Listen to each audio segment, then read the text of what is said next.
Cartas de Paulo de Tarso, primeira carta aos Coríntios, capítulo 6, versículo 7.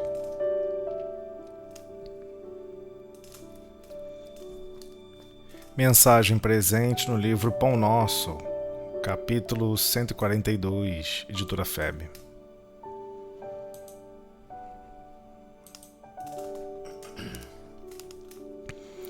O versículo: De qualquer modo, já é para vós uma falta a existência de litígios, discordância entre vós. Por que não preferis, antes, padecer uma injustiça? Por que não vos deixais, antes, defraudar, privar? Mensagem titulada Revides. Nem sempre as demandas permanecem nos tribunais judiciários, no terreno escandaloso dos processos públicos. Expressam-se em muito maior escala no centro dos lares e das instituições. Aí se movimentam por meio do desregramento mental e da conversação em surdina, no lodo invisível do ódio, que asfixia corações e anula energias. Se vivem, contudo, é porque componentes da família ou da associação as alimentam com o óleo da animosidade, da hostilidade, recalcada, contida. Aprendizes inúmeros se tornam vítimas de semelhantes perturbações por se acastelarem nos falsos princípios regenerativos. De modo geral, grande parte prefere a atitude agressiva, de espada às mãos, esgrimindo, com calor, na ilusória suposição de operar o conserto do próximo. Prontos a protestar, a acusar, e criticar nos grandes ruídos, costumam esclarecer que servem à verdade. Por que motivo, porém, não exemplificam a própria fé, suportando a injustiça e o dano heroicamente no silêncio da alma fiel, antes da opção por qualquer revide? Quantos lares seriam felizes? Quantas instituições se converteriam em mananciais permanentes de luz se os crentes do Evangelho aprendessem a calar para falar, a seu tempo, com proveito? Não nos referimos aqui aos homens vulgares do cotidiano, do dia a dia, e sim aos discípulos de Jesus. Quanto lucrará o mundo quando o seguidor do Cristo se sentir virtuoso em ser mero instrumento do bem nas divinas mãos, esquecendo o velho propósito de ser orientador arbitrário, autoritário, abusivo do serviço celeste?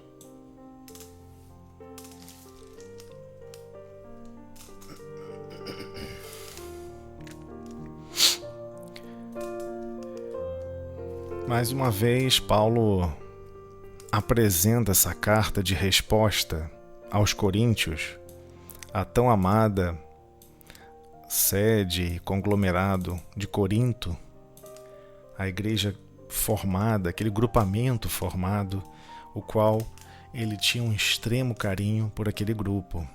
E o versículo é extremamente forte, porque certamente a solicitação de esclarecimento envolvia contendas, discussões, contrariedades que inevitavelmente surgiam entre os discípulos ou os seguidores ali no início da era cristã, no primeiro século da era cristã. Então, certamente, o revide era classificado e era muito bem observado nesse processo, o qual ele deixa bem claro. Paulo era um grande conhecedor das leis e um grande conhecedor dos recursos de tribuna, de defesa, de todos os processos de justiça. Então, o próprio formato da escrita deixa bem claro para todos nós esse potencial. De qualquer modo, já é para vós uma falta, um problema, uma falta de essência espiritual, a existência de discordância entre vós. Por que discordância? Por que é tão difícil chegar a um denominador comum? Por que todos, em essência, possuem um ponto de vista de como deve obrar, de como deve agir, por vezes há até uma concordância inicial, e por que, por muito menos, tudo se separa, tudo se desagrega e parece que tudo se desmonta? Então, ele deixa bem claro, por que você não prefere, né? Por que não preferis antes padecer uma injustiça? Porque todo e qualquer pedido, toda e qualquer solicitação de modificação sempre é justo ao olhar de quem solicita. Então, sempre que temos demandas para fazer, seja elas quais forem, sempre julgamos que as nossas solicitações são justas. Ou seja, não queremos sentir nenhum milímetro de injustiça em situação alguma, seja no lar, seja no trabalho, seja em qualquer situação. Então, Emmanuel dilata para a gente esse pensamento, esclarecendo que não permanece só nos tribunais, não. Porque nos tribunais, como são conhecidos, ambas as partes abdicam, entregam a lógica de ambos decidirem a solução do problema e chamam uma terceira parte para que decida por eles. Essa é a principal lógica da justiça terrena. Utiliza-se uma terceira pessoa, um terceiro grupo, um juiz que irá avaliar, mensurar, medir o que está em desequilíbrio, e ele é que tomará a decisão por ambos. E ambos que estão solicitando acatarão aquela decisão. Então, ele deixa bem claro que por vezes, por vezes não são poucas vezes hoje no mundo moderno, buscam-se nos tribunais, que é um terreno escandaloso dos processos públicos. Pessoas são expostas em diversas formas. E, igualmente, busca-se o reequilíbrio de situações através dos recursos do judiciário. Aquele que se sente prejudicado busca o equilíbrio no que ele se sente prejudicado. O problema é que isso se expressa, como Emmanuel coloca para todos nós, de uma escala muito maior no centro dos lares e das instituições, seja elas quais forem. Expressam-se muito maior em muito maior escala no centro dos lares. Aí, nesses locais, se movimentam por meio do quê? Do desregramento mental e da conversação em surdina, no lodo invisível do ódio, que asfixia corações e anula energias. Então, de certa maneira, Emmanuel está detalhando para a gente como agimos e reagimos no lar e nas instituições, devido justamente não termos aquele mínimo equilíbrio de tolerância. Não temos o mínimo equilíbrio com relação ao perdão. E se o nosso coração está realmente voltado para o bem, não teremos nunca palavras e sentidos que irão levantar o lodo invisível do ódio. Não haverá mais ódio. em nossas conversações. E elas ocorrem em todas as instituições. Adquirimos o hábito de acreditar que temos como imaginar as melhores formas e as melhores escolhas. Estamos sempre apaixonados por nossas próprias opiniões. É inevitável. Todos, sem exceção, acreditam serem detentores da verdade em inúmeras situações. Em inúmeras. Diversas pessoas não possuem nenhum tipo de dúvida no que escolhem. Nenhuma. E isso é perigoso. Porque, no fundo, trata-se de um desregramento mental. Quem pode viver na absoluta certeza de tudo que faz e que fala e que escolhe? É muito difícil conviver assim. Muito complexo. Principalmente para quem vive esse desregramento mental. Porque esse desregramento mental irá impor sobre o outro, ou com quem se convive, a percepção de uma verdade, de um lado da verdade, que é daquele que exige, que demanda. O mesmo ele se refere sobre a conversação em surdina, porque geralmente, seja no lar ou seja em instituições, busca-se grupamentos que aceitem as mesmas ideias. Todos nós buscamos os nossos iguais. E, na conversação, empregamos na surdina o lodo invisível do ódio. E não estamos aqui retratando ódio sobre pessoas.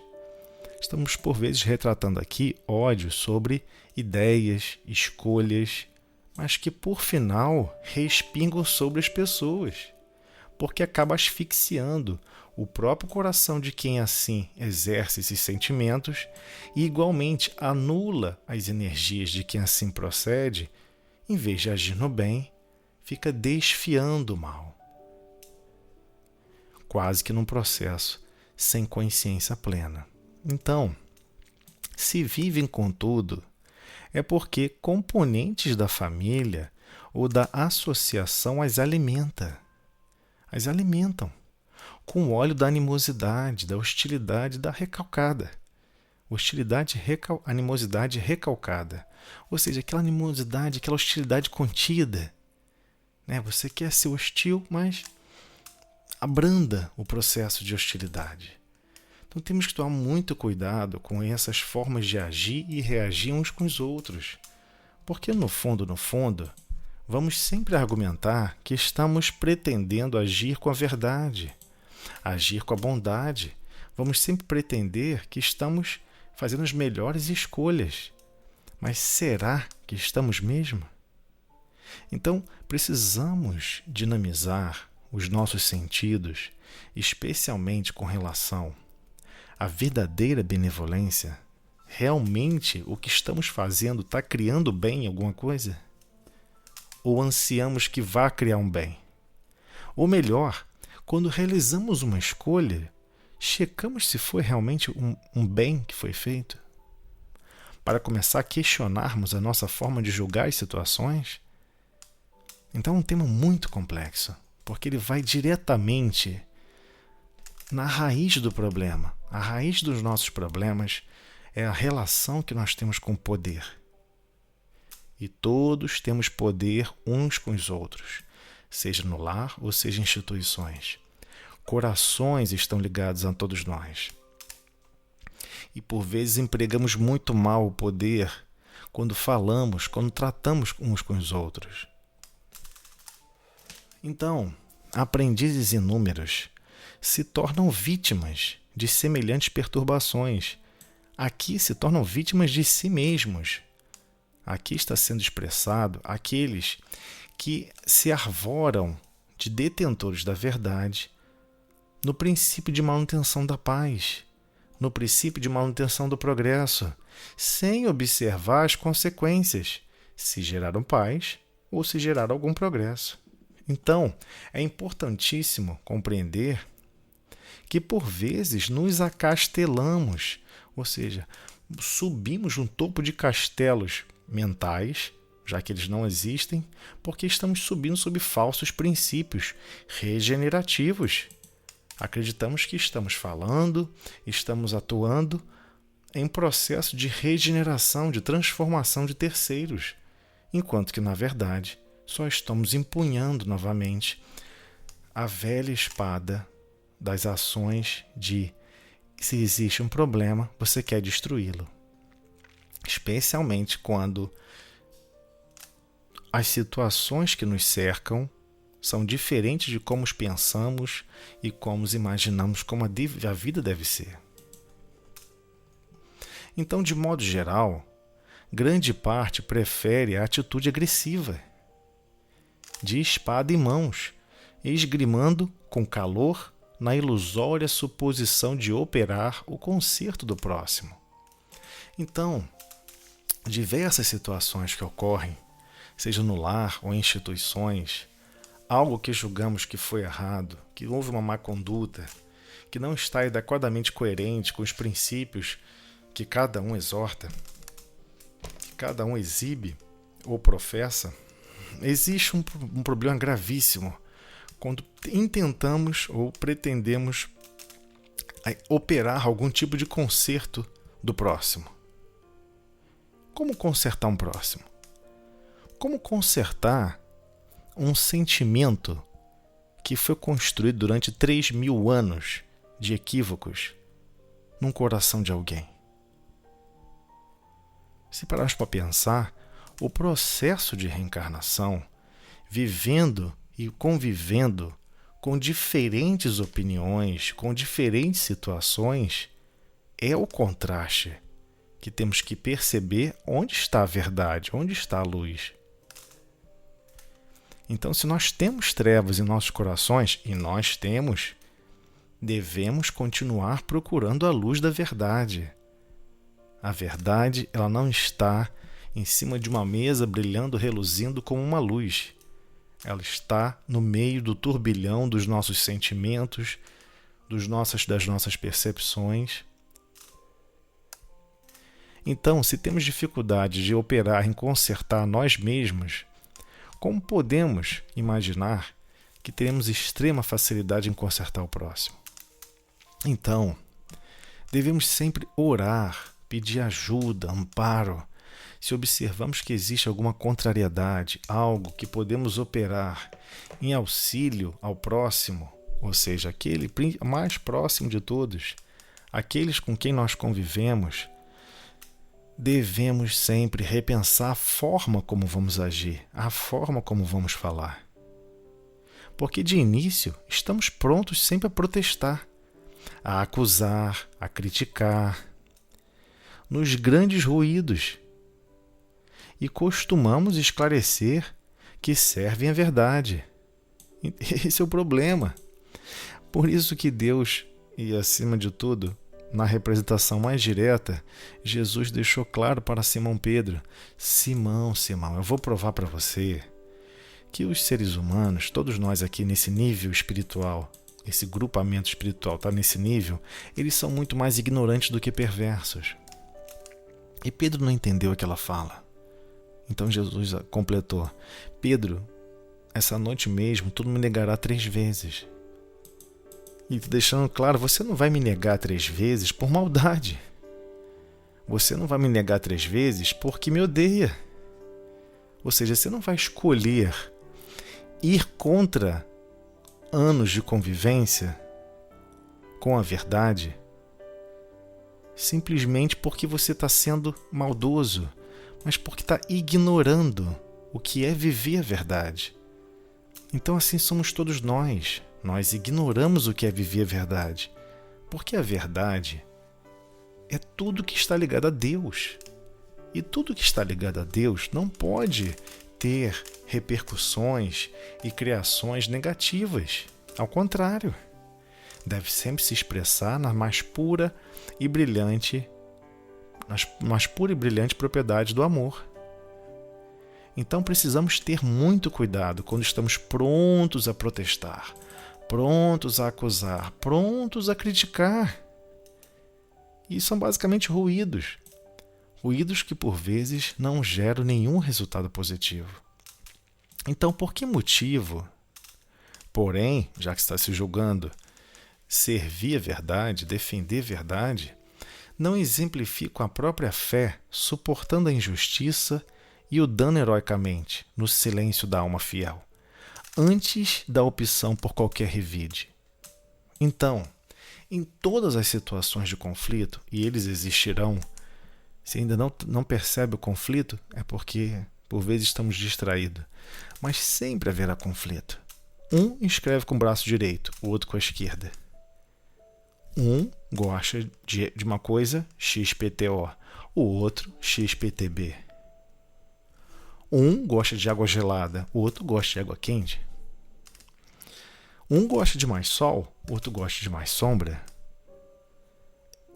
Propositalmente, estamos todos convivendo entre cada um de nós no processo mais íntimo de convivência, aquele que é mais estreito do lar, em que irá demandar equilíbrio, fazer manutenção da paz no lar, realizar a manutenção da paz em instituições, requer sacrifícios.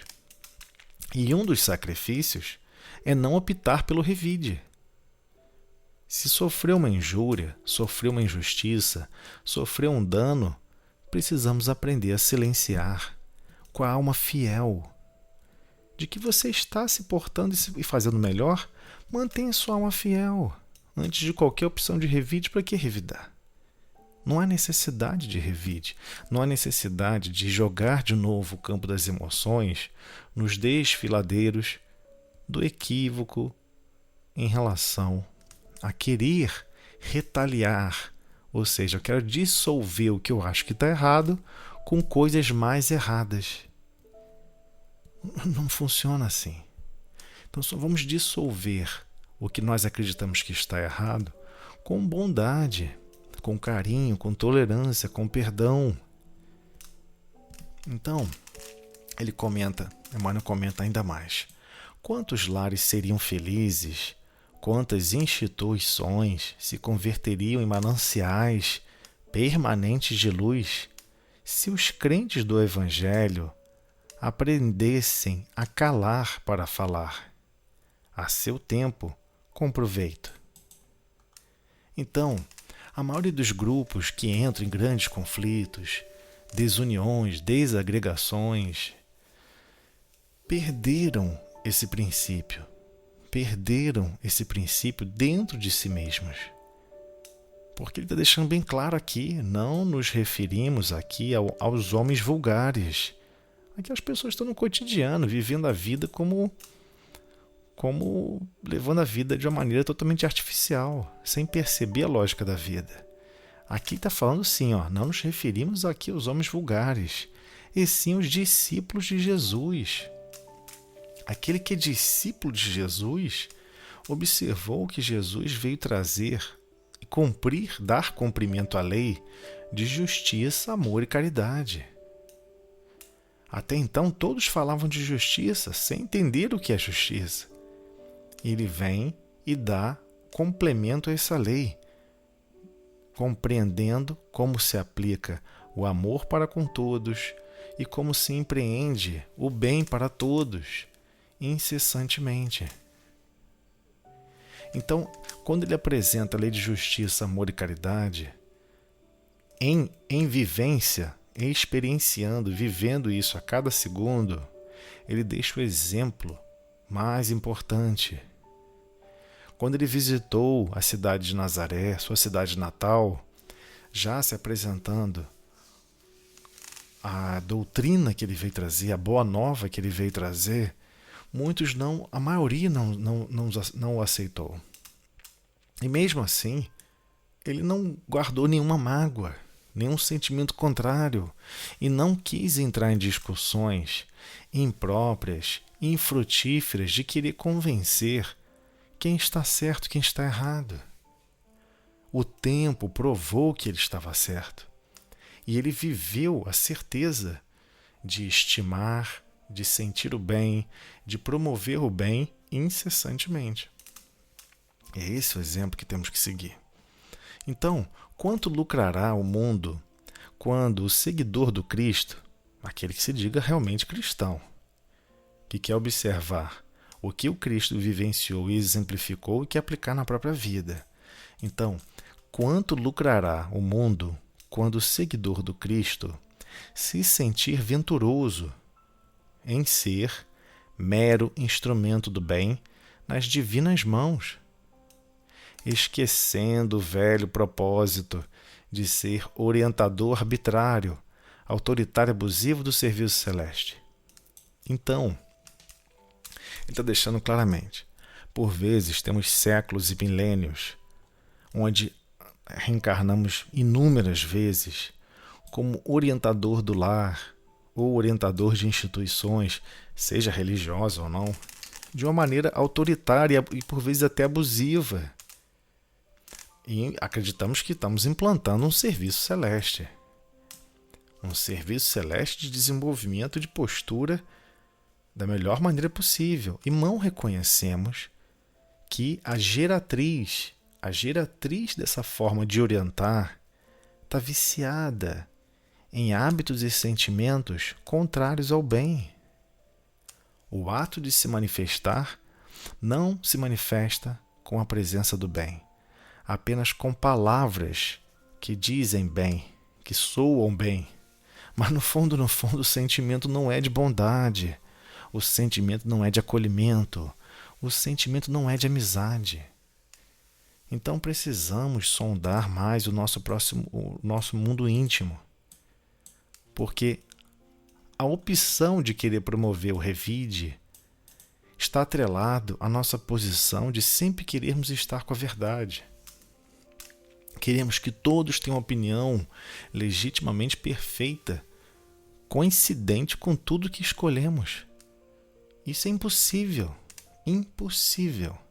Somente quando todos implantarem o reino de Deus em cada coração, somente quando todos amarem, todos que estão convivendo, implantarem os recursos valorosos do amor, na prática do bem, na prática da tolerância e do perdão, quando os instrumentos do amor, que é a caridade, for genuinamente natural em nós, não vai haver conflito. Não vai haver conflito. Porque ninguém vai querer liderar escolha de coisa alguma. Todos vão querer viver uma escolha que seja comum a todos. Todos vão querer vivenciar um modo de vida que seja favorável a todos. Então, o grande problema nesse processo de convivência é que não toleramos uns aos outros em coisa alguma. Se um quer frito, o outro quer assado. Se um falou de uma maneira, o outro quer que seja falado de outra maneira. Então todos nós temos percepções de como a vida deveria ser vivida. E o pior, queremos que todos, por vezes todos, vivam a forma de viver como nós vivemos. Mas o problema é, será que estamos vivendo da melhor forma possível? Será que vamos deixar o corpo físico e descobrir que vivemos a melhor forma possível?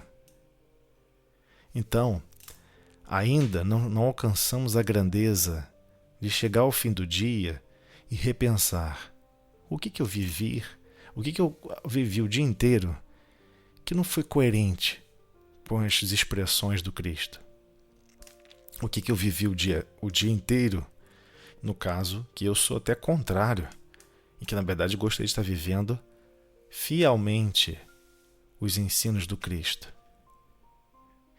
E isso é ainda mais complexo e ainda mais emergencial no processo de convivência no lar. Porque senão estaremos sempre buscando o revide como recursos de equilíbrio.